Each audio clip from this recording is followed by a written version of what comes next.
집 안에 들어올 때마다 이유 없이 답답하고 무거우셨나요? 그 원인, 바로 구석에 놓인 소금 단지일 수 있습니다.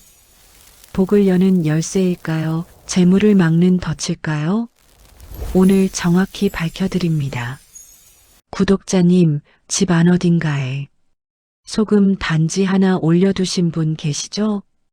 현관 구석이나 화장실 선반 위에 조그만 그릇 하나 얹어놓고 누가 그러더라, 이거 두면 애군이 안 들어온대, 소금 두면 돈 모인다더라.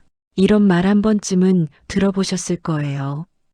반대로 또 어떤 사람은 그거 다 미신이라고, 괜히 이상한 짓 하지 말라고, 현관에 소금 두면 오히려 복 나간다고 딱 잘라 말하기도 하죠.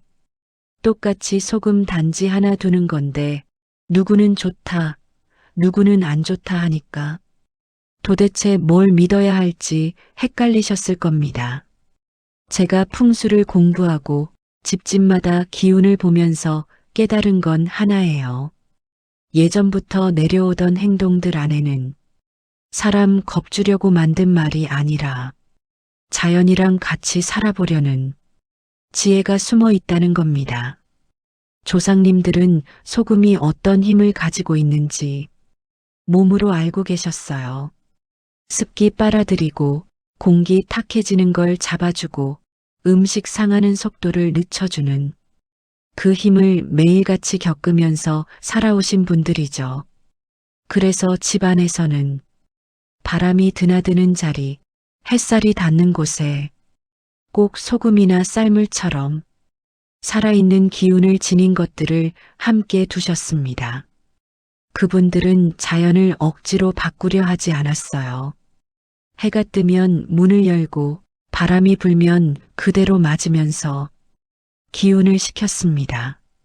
그런 작은 습관 하나하나가 바로 풍수의 실천이었고 소금을 두는 일도 그 연장선에 있었습니다. 나쁜 기운이 무서워서 막으려는 행동이 아니라 흐름이 막힌 자리에 살짝 숨통을 열어주는 지혜였던 거죠.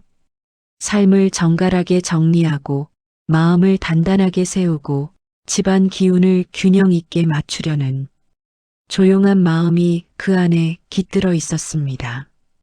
그래서 풍수는 결국 두느냐 마느냐의 문제가 아니라 어디에 어떤 마음으로 두느냐의 문제라고 저는 말씀드립니다. 오늘 영상 시작하기 전에 좋아요와 구독으로 복의 기운을 이어가시고요. 댓글에 이렇게 남겨주세요. 재물복 받아갑니다. 그 한마디가 우리 구독자님들에게 복의 문을 여는 시작이 될 거예요. 자, 이제 소금 단지 하나가 우리 집 기운에 어떻게 작용하는지 본격적으로 풀어볼게요. 먼저 사람들이 흔히 말하는 소금은 귀신을 막는다, 소금이 애군을 차단한다. 이 말부터 짚고 가야 합니다. 이런 말만 딱 들으면 정말로 보이지 않는 무언가를 막기 위해 소금을 두는 것처럼 느껴지죠. 그런데 풍수의 원리로 깊이 들여다보면 그 뿌리는 미신이라기보다 생활에서 나온 경험에 가깝습니다. 예전엔 냉장고도 공기청정기도 없던 시절이었잖아요. 그때 우리 조상님들은 소금을 통해 자연의 이치를 몸으로 배워왔습니다. 음식이 쉽게 상하는 계절에도 소금이 있으면 오래 버티고 축축한 방 안에 두면 곰팡이가 덜 피고 냄새도 줄어드는 걸 계속 보면서 산 겁니다. 그러니 소금은 그냥 짠만 내는 양념이 아니라 삶을 지켜주는 물질이었고 자연스럽게 복을 지켜주는 상징이 되었습니다. 음식이 상해 배탈이 나고 병이 나는 걸 막아주니 사람들은 그걸 나쁜 기운을 막아준다, 이렇게 표현한 거예요. 보이지 않는 걸 이야기해야 하니 자연의 원리를 풍수적인 언어로 바꿔 설명한 셈이죠. 그런데 세월이 흐르면서 이 뜻이 조금씩 비틀렸습니다. 원래는 지키는 지혜였는데 점점 안 하면 큰일 난다. 소금 없으면 복이 센다 하는 식으로 두려움을 자극하는 말로 바뀐 겁니다. 복을 부르고 싶은 마음이 너무 커지다 보니 어느 순간부터 믿음이 공포의 형태로 변한 거죠. 풍수에서 가장 중요한 건 언제나 기운의 흐름입니다. 막아버리면 썩고 흐르게 하면 맑아집니다. 소금도 똑같아요. 소금을 두는 이유는 무엇인가를 꽉 막기 위해서가 아니라 무거운 기운을 씻어내고 흐름을 깨우기 위해서입니다. 그 자리가 밝고 바람이 통하고 사람이 드나드는 곳과 자연스럽게 호흡하는 자리라면 소금의 기운은 집안 공기와 섞이면서 부드럽게 순환합니다. 그래서 예전의 조상님들은 소금을 마당이나 주방 근처 햇살과 바람이 함께 드는 곳에 많이 두셨던 겁니다. 불과 흙, 물과 바람이 함께 어우러지는 자리, 복과 재물이 머무는 중심에 소금이 놓여 있었던 거죠. 지금 우리가 소금을 볼 때도 그 마음만 이어가면 됩니다. 두려움 때문에 안 두면 큰일 난다라고 생각하며 올려두는 소금이 아니라 집을 잘 돌보고 싶다, 공기를 맑게 하고 싶다라는 관리와 감사의 마음으로 두는 소금. 그게 풍수에서 말하는 기본입니다. 기운이 자연스럽게 흐르고 그 안에서 사람이 편안하게 숨 쉬는 집, 그 집이 진짜 복이 머무는 공간이에요. 이제 자리를 한번 나눠볼게요. 소금은 크게 두 가지 역할로 구분할 수 있습니다. 하나는 무거운 기운을 정리해주는 정화용 소금, 또 하나는 복의 기운을 키우는 복의 자리용 소금입니다. 정화용 소금은 신발장, 화장실, 베란다 같은 곳에 조용히 두면 좋습니다. 습기가 많거나 눅진한 공기가 고이는 곳, 괜히 찜찜하게 느껴지는 그런 자리에 두는 거죠. 이때는 유리병보다 숨을 쉬는 흙이나 도자기로 된 작은 항아리, 사기 그릇이 좋습니다. 기운이 갇히지 않고 부드럽게 왔다 갔다 할 수 있도록 도와주니까요. 눈에 너무 튀지 않게, 하지만 숨 쉴 수 있는 곳에 소금을 살짝 올려두는 게 포인트입니다. 반대로 복의 자리를 돕는 소금은 주방에서 쓰는 소금이에요. 이건 숨겨두는 소금이 아니라 삶의 한가운데서 쓰는 소금입니다. 바람이 통하고 햇빛이 조금이라도 스치는 자리, 가족이 자주 오가는 동선과 맞닿은 곳에서 음식의 일부로 쓰일 때 이 소금은 살아있는 기운을 품게 됩니다. 주방은 집의 심장 같은 공간이라 이곳의 기운이 맑고 따뜻할수록 재물운도 안정되고 가족 건강운도 탄탄해진다고 봅니다. 그래서 주방의 소금은 두려워서 둔다가 아니라 감사해서 쓴다는 마음이 중요해요. 많은 분들이 특히 고민하시는 자리가 바로 현관과 화장실입니다. 현관은 복이 드나드는 통로라는데 여기에 소금을 둬야 할까요? 말아야 할까요? 화장실에 소금 단지를 놔야 금전운이 오른다는 이야기도 있는데 이건 또 어떻게 이해해야 할까요? 하나씩 풀어보겠습니다. 현관은 바깥에서 들어온 기운이 가장 먼저 발을 딛는 자리입니다. 그래서 무엇보다 이 공간은 비워두는 힘이 필요합니다. 신발이 어지럽게 널려 있고 먼지가 쌓여 있으면 좋은 기운이 머물지 못하고 금세 나가버립니다. 그래서 소금은 절대 현관에 두지 말아라는 말이 나온 겁니다. 다만 여기서 말하는 현관은 문턱 앞, 사람이 드나드는 길바닥, 문 열고 닫을 때 걸리는 그 라인을 뜻합니다. 기운이 지나가는 길목에는 아무것도 두지 않는 게 맞아요. 복은 막힌 곳보다 열려있는 길을 좋아하거든요. 하지만 신발장 안쪽 깊은 곳, 눈에 바로 안 띄는 구석에 작은 소금 단지를 두는 건 괜찮습니다. 오히려 추천드리고 싶어요. 그건 미신이 아니라 아주 오래된 생활의 지혜에 가깝습니다. 신발장 안은 습기와 냄새가 고이기 쉬운 자리인데 소금이 그걸 잡아주면서 현관 전체의 공기가 맑아집니다. 특히 숨 쉬는 흙 항아리에 소금을 담아두면 눅눅함이 줄어들고 기운이 가볍게 떠오르는 느낌이 생깁니다. 다만 한 번 두고 잊어버리면 안 돼요. 소금이 눅눅해지거나 굳어버리면 그건 이미 할 일을 다 끝냈다는 신호입니다.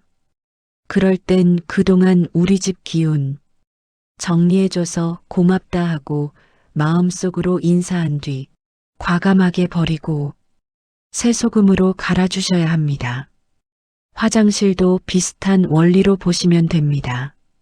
물의 기운이 강한 공간이라 소금이 너무 과하게 작용하면 균형이 깨질 수 있어요. 그래서 화장실 한가운데 눈에 확 들어오는 곳에 크게 소금을 두는 것보다는 작은 병이나 단지에 담아서 구석에 조용히 두는 정도로 충분합니다. 다만 여기서 꼭 기억하셔야 할 건 소금보다 중요한 게 환기와 향기, 조명이라는 점입니다. 공기가 돌고 냄새가 빠지고 빛이 닿아야 기운이 맑아집니다. 소금은 그 흐름을 조금 더 돕는 조력자일 뿐이에요. 결국 소금 단지를 어디에 두느냐보다 더 중요한 건 어떤 마음으로 두느냐입니다. 안 두면 불안해서 이거 안 하면 나만 손해볼 것 같아서 이런 마음으로 두면 기운이 스스로 막힙니다. 반대로 우리 집 공기가 맑아졌으면 좋겠다. 가족들이 편안했으면 좋겠다. 이런 마음으로 두면 그 마음이 그대로 기운이 되어 복이 머무는 자리를 만들어줍니다. 풍수에서는 사람의 의도가 기운을 부른다고 봅니다. 작은 소금 한 그릇이지만 그 안에 담긴 마음이 그 집의 흐름을 결정하는 거죠. 이제 마지막으로 정화용 소금을 어떻게 관리해야 하는지 말씀드릴게요. 소금은 처음 두었을 때 공기를 맑게 하고 습기를 빨아들이며 눈에 보이지 않는 탁한 기운을 정리해 줍니다. 그런데 시간이 지나면 그릇이 눅눅해지고 소금이 딱딱하게 굳어버리기도 합니다. 그때가 바로 나는 내 역할을 다 했다라는 신호입니다. 그 상태로 계속 두고 있으면 더 이상 기운을 정화하지 못하고 오히려 그 자리에 묵은 기운이 고이게 됩니다. 그래서 저는 계절이 바뀌는 시점을 기준으로 소금을 갈아주시라고 말씀드립니다. 특히 입춘 무렵이나 단오 같은 때가 좋아요. 계절의 기운이 바뀌는 시기, 바람의 방향이 달라지는 때에 소금을 새로 갈아주면 지방 공기도 함께 숨을 고르게 됩니다. 오래 머물렀던 눅눅함이나 피로감이 조금씩 빠져나가고 새 기운이 들어올 자리가 열리죠.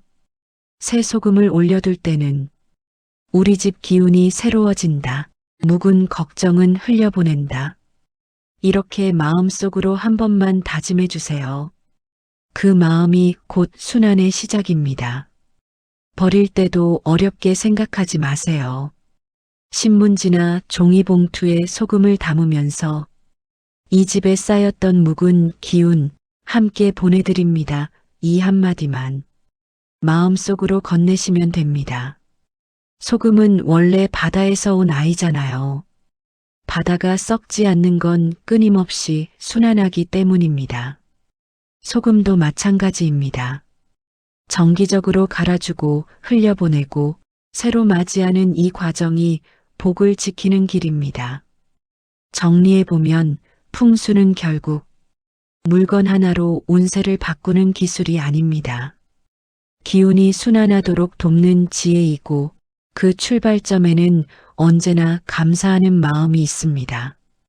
집안 공기가 맑아지고 사람 마음이 편안해지면 자연스럽게 재물운과 복도 그 길을 따라 들어옵니다.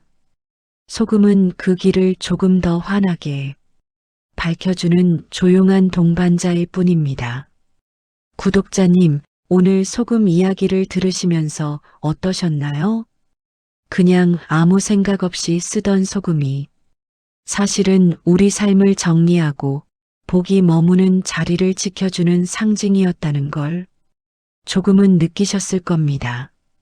우리가 매일 마주치는 평범한 물건 하나에도 이렇게 깊은 뜻이 숨어 있습니다. 그걸 알아보고 가꾸는 일이 바로 풍수의 지혜입니다. 살다 보면 집안이 괜히 무겁게 느껴지고 마음이 축 처질 때가 있죠. 그럴 땐 오늘 들으신 소금의 마음을 떠올려 보세요.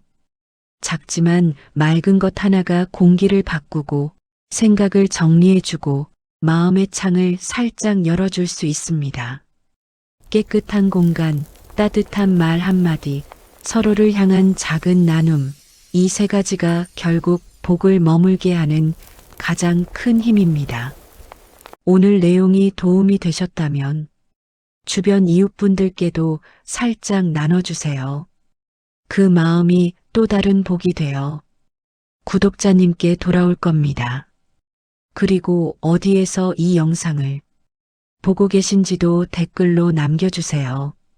그 지역에서 함께 숨쉬는 인연으로 제가 마음을 담아 인사드리겠습니다. 마음속에 담아두신 걱정이나 소원 있으시면 그것도 함께 적어주세요. 제가 이름 모를 그 마음들까지도 정성껏 기도드리겠습니다.